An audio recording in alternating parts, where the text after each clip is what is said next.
Hello everyone, সকলে কেমন আছো? আশা করি সকলে খুব ভালো আছো। আমিও সকলের আশীর্বাদে খুব ভালো আছি। আমি রিঙ্কি, আমার চ্যানেলে সকলকে স্বাগত জানাই। আজ তো বসন্ত উৎসব, আজ হোলি, তাই আজকে সকালে প্রথমে ঠাকুরের চরণে আবির দিয়েছি। তোমরা অনেকে জিজ্ঞাসা করেছিলে যে আমার কি কি ঠাকুর আছে, কমেন্ট করেছিলে। তো আজকে দেখে নাও আমার কি কি ঠাকুর আছে।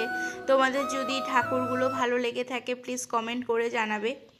সকালেই পুজো করে নিয়েছি। রান্না করতে করতে মনে পড়লো না, বন্ধুদের তো দেখানো হলো না, আজ তো হোলি। তো রান্না করার সময়ই তোমাদেরকে ভিডিওটি করে দেখালাম। এই দেখো, সাথে সাথে পুজোর সাথে সাথে রান্নাও হয়ে আসছে আমার। প্রথমে ভাত করে নিয়েছি, তারপরে আলু ভাজা করেছি, তারপরে এই যে কড়াইয়ে চাটনি বসিয়েছি। দেখো, চাটনি খেজুর দিয়ে চাটনি করেছি। তারপরে এই যে মুগ ডাল সিটি মেরে নিয়েছি, গরম জল বসিয়েছি, তো গরম জল দিয়ে দেব এর মধ্যে। চেষ্টা করছি প্রেশার কুকারটা খুলে তোমাদের দেখানোর, কিন্তু আর পেরে উঠছি। তো আজ ভিডিওটা এখানেই শেষ করছি। সকলে খুব ভালো থেকো, সুস্থ থেকো, বাই বাই।